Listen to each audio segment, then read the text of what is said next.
मैं अनुराग यादव एतवार क्लासेस में आपका हार्दिक वंदन अभिनंदन एवं स्वागत करता हूँ।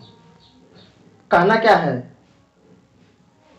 कि वक्त से लड़कर जो नसीब बदल दे, इंसान वह है जो अपनी तकदीर बदल दे। कल क्या होगा कभी मत सोचना दोस्तों, क्या पता वक्त खुद कल अपनी तस्वीर बदल दे। इस अंदाज में आज आपको हम राजनीति शास्त्र में, जो राजनीति शास्त्र जिसे कहते किसे, राजनीति शास्त्र कहते कहते किसे हैं, तो राजनीति का मतलब ही होता है आप राज प्लस नीति। राज में होता है शासन और नीति में होता है उचित। तो उचित शासन ही राजनीति कहलाने वाला है। लेकिन बात ये आने वाली है कि राजनीति में हमको राजनीति शास्त्र में पूरी तरीके से अनुच्छेद के बारे में पढ़ना है, आर्टिकल के बारे में पढ़ना है, शेड्यूल के बारे में पढ़ना है, इसकी प्रीम्बल क्या है, प्रस्तावना के बारे में पढ़ना है। हमको इसके बारे में बखूबी सबके बारे में जानकारी लेनी है। फंडामेंटल राइट क्या है, मौलिक अधिकार क्या है, फंडामेंटल ड्यूटी क्या है, मौलिक कर्तव्य क्या है, ये सब बातें हम आपको जरूर करने वाले हैं। लेकिन आज के लेक्चर जो है, हम कुछ इम्पोर्टेंट, दो लेक्चर में हम इम्पोर्टेंट पूरे आर्टिकल की बात करेंगे जो लगातार कॉम्पिटिटिव एग्जाम में आते रहते हैं। उसमें सबसे पहले अगर हम बात करें तो हमारी यह पार्ट 1 वीडियो है और ऐसे ही पार्ट 2 वीडियो में हम सब इम्पोर्टेंट आर्टिकल की बात कर लेंगे। आप यह समझिए कि ये देखिए कि आपका अनुच्छेद, कुछ इम्पोर्टेंट अनुच्छेद लिखा गया है जिसके बारे में आपको जानना है। ये देखिए अनुच्छेद 1 लिखा गया है। अनुच्छेद 1 में संघ का नाम और राज्य क्षेत्र। अगर हम किसी भी स्टेट का क्षेत्र, हमको एरिया, फील्ड एरिया क्लियर करना है या यूनियन संघ का नाम देना है तो हम अनुच्छेद 1 के अंतर्गत यह कर सकते हैं। हम अनुच्छेद इसीलिए बनाया गया है, हमारे संवैधानिक रूप से हम उस संविधान को हम सब पर अप्लीकेबल करें, जिससे कि भारत के लोग एक अच्छे तरीके से, एक सिस्टमेटिक तरीके से, वह पूरी तरीके से भारत में चाहे छोटा हो चाहे बड़ा हो, वह सबके समानता का व्यवहार हो। जैसा कि हम आगे लेक्चर जब हम करेंगे आपको बताएंगे, तब बताएंगे फंडामेंटल राइट क्या है, मूल अधिकार क्या है। लेकिन उसके पहले आज हम इम्पोर्टेंट आर्टिकल की बात केवल कर रहे हैं। इस आर्टिकल को आपको जानना है, याद कर लेना है, समझ लेना है, समझना है, इसलिए क्योंकि बोर्ड आपको जो कॉम्पिटिटिव एग्जाम होते हैं उसमें सीधे सीधे क्वेश्चन पूछा जाता है इस आर्टिकल के तहत क्या रखा गया है। तो आप यह समझिए, ध्यान सुनते रहिए। आप देखिए सबसे पहले आर्टिकल 1 की बात करते हैं, यह भी इंपॉर्टेंट आर्टिकल है, तो संघ का नाम और क्षेत्र। और अनुच्छेद 2 की बात करें तो नए राज्यों का प्रवेश या स्थापना। जैसे नए राज्यों का प्रवेश या स्थापना आपसे हम कहे तो इसका मतलब आप कहे क्या है। अब आप ही सोचो, पाकिस्तान अगर है, अब पाकिस्तान को भारत जीत लिया, जीत कर नए राज्य में लाकर यहाँ पे प्रवेश करा सकता है। आप सोच रहे हैं पाकिस्तान को जीत सकता है कि नहीं जीत सकता है, वो तो भारत में इतना है, खुद ही दम है कि वो आराम से पाकिस्तान को जीत सकता है। और अनुच्छेद 3 की बात अगर करें तो नए राज्यों का निर्माण और वर्तमान राज्यों के क्षेत्रों और सीमाओं या नामों में परिवर्तन। जैसा कि आप जानते हैं उत्तर प्रदेश को पहले संयुक्त प्रांत बोलते थे, लेकिन इस समय उत्तर प्रदेश बोलते हैं। तो हम सीमाओं और क्षेत्रों में किस तरीके से परिवर्तन कर सकते हैं, यह अनुच्छेद 3 में अनुच्छेद 3 में है। और यह अनुच्छेद 3 बड़ा ही इंपॉर्टेंट आर्टिकल है। और अगर अनुच्छेद 5 की बात करें, संविधान के प्रारंभ के समय नागरिकता। अब देखिए कोई भी इंसान अगर भारत में रह रहा है तो उसको सिटीजनशिप चाहिए, नागरिकता चाहिए। तो वह अनुच्छेद 5 इंपॉर्टेंट आर्टिकल है। संविधान के प्रारंभ के समय नागरिकता, इस संविधान के प्रारंभ के समय से ही नागरिकता उसको मिली जाती है। अब देखिए विधि के समक्ष समानता का अधिकार, इसका मतलब क्या, अनुच्छेद 14, ये भी इंपॉर्टेंट आर्टिकल है। लगभग टोटल 395 अनुच्छेद और 12 अनुसूचियां हमारे संविधान में हैं। लेकिन हमको पूरी तरीके से हम पूरा लेक्चर आपको कंप्लीट कराएंगे, लेकिन कुछ 2 लेक्चर पहले आपको कॉम्पिटिटिव एग्जाम के बेस से वह आर्टिकल की बात करेंगे, उस अनुच्छेद की बात करेंगे जो अनुच्छेद इंपॉर्टेंट है। आप यह सोचिए अनुच्छेद 14 में विधि के समक्ष समानता का अधिकार, इसका मतलब अगर ला के बेस से देखा जाए तो सबको इक्वल राइट मिलने चाहिए, सबको समानता का अधिकार मिलना चाहिए। और देखिए अगर अनुच्छेद 15 की बात करें तो धर्म, मूल, वंश, जाति, लिंग या जन्म स्थान के आधार पर विभेद का प्रतिषेध। जो जैसे जिस तरीके से होगा वैसा वैसा उसके साथ होने वाला है। धर्म मूल वंश जाति लिंग जन्म स्थान के आधार पर विभेद उसका किया जाएगा, प्रतिषेध किया जाएगा। और अनुच्छेद 16 की बात करें तो लोक नियोजन के विषयों में अवसर की समानता, लोक नियोजन के विषयों में सबको अवसर की समानता दी जाएगी, ऐसा अनुच्छेद 16 में कहा गया। और अनुच्छेद 17 बड़ा ही इंपॉर्टेंट है। वह अनुच्छेद जो 17 है उसकी बात अगर हम करें उसको बोलते हैं अस्पृश्यता का अंत। अस्पृश्यता किसे कहते हैं? जिसको व्यवहारिक रूप से बोलते हैं छुआछूत।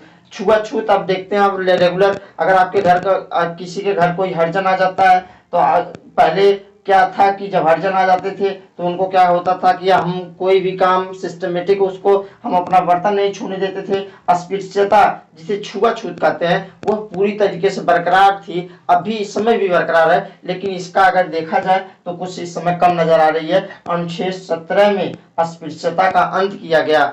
देखिए संवैधानिक रूप से अस्पृश्यता का अंत कर दिया गया है, लेकिन क्या व्यवहारिक रूप से सामाजिक रूप से अंत हुआ है कि नहीं हुआ है, इस पर आप हम सभी लोगों को विचार करना है।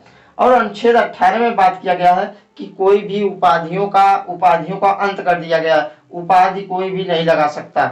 उपाधि कौन लगा सकता है? उपाधि डॉक्टर लगा सकते हैं, या तो सेना के जो रिटायर्ड हैं वह अपना लेफ्टिनेंट वगैरह लगा सकते हैं। 18 तक की बात की। और देखिए अनुच्छेद 21 की बात करें तो 6 से 14 वर्ष तक के सभी बच्चों को निःशुल्क और अनिवार्य शिक्षा का अधिकार। और ऐसा अनुच्छेद 21 के काम में लिखा गया है कि 6 से 14 साल के जितने भी बच्चे हैं उनको पूरी तरीके से क्या है कि निःशुल्क शिक्षा, निःशुल्क और अनिवार्य शिक्षा, निःशुल्क तो मिलनी ही चाहिए, अनिवार्य शिक्षा का अधिकार है, उनको शिक्षा जरूर मिलना चाहिए। लेकिन हम लोग लगातार देखते रहते हैं कि 6 से 14 साल के बच्चों को लगातार लोग लगा देते हैं कामों पे, मजदूरी पे, उनको शिक्षा का अधिकार पूरी तरीके से मिल नहीं पाता है, लेकिन यह पूरी तरीके से कानूनी अपराध है। अगर अनुच्छेद हम 22 की बात करें, कुछ दशाओं में गिरफ्तारी और निरोध का संरक्षण है। अनुच्छेद 23 की बात करें तो मानव दुर्व्यवहार एवं बाल श्रम का प्रतिषेध। अगर कोई भी 14 साल से कम बच्चे को अगर मेहनत करता हुआ पकड़ा गया, अगर कोई काम करवा रहा है, जैसे होटल वगैरह में लेके जाकर लोग अपना काम करवाना शुरू कर देते हैं, यह अनुच्छेद 23 में लिखा गया है, अगर इस पे पूरी तरीके से रोक लगाई जाए। अनुच्छेद 24 की बात करें तो कारखानों आदि में बालकों के नियोजन में प्रतिषेध। कारखानों में बालक अभी जब तक उनकी पढ़ने की उम्र है तब तक वह पढ़ेंगे, और उनको पूरी तरीके से कारखाने में जाने में उनको प्रतिषेध मतलब रुकावट आनी चाहिए। और अनुच्छेद 19 की बात है तो अल्पसंख्यक वर्गों के हितों में संरक्षण। अल्पसंख्यक हमारे यहाँ अल्पसंख्यक में मोहम्मदन लोग, मुसलमान लोगों को माना जाता है। जैसा कि आप जान पा रहे हैं कि अल्पसंख्यक वर्गों के हितों के बारे में संरक्षण दिया गया है। और अनुच्छेद जो 32 है यह संवैधानिक उपचारों का अधिकार है। इसी को डॉक्टर भीमराव अंबेडकर संविधान की आत्मा कहे हैं। क्यों? क्योंकि इसी के बेस से संवैधानिक उपचारों का अधिकार, ये आप जो भी आपके पास फंडामेंटल राइट है, आपके पास जो भी मौलिक अधिकार जैसे भी मिलते हैं, अगर अनुच्छेद 32 नहीं रहता तो आप पूरी तरीके से जैसे लोग पहले रहते थे, जो लोग बड़े होते थे वो बड़े रहते थे, और जो लोग छोटे होते थे वो छोटे रहते थे। लेकिन जो अनुच्छेद 32 है संवैधानिक उपचारों का अधिकार है, इसी को डॉक्टर भीमराव अंबेडकर संविधान की आत्मा कहे हैं। और क्वेश्चन में आता है संविधान की आत्मा किस अनुच्छेद को कहते हैं, तो अनुच्छेद 32।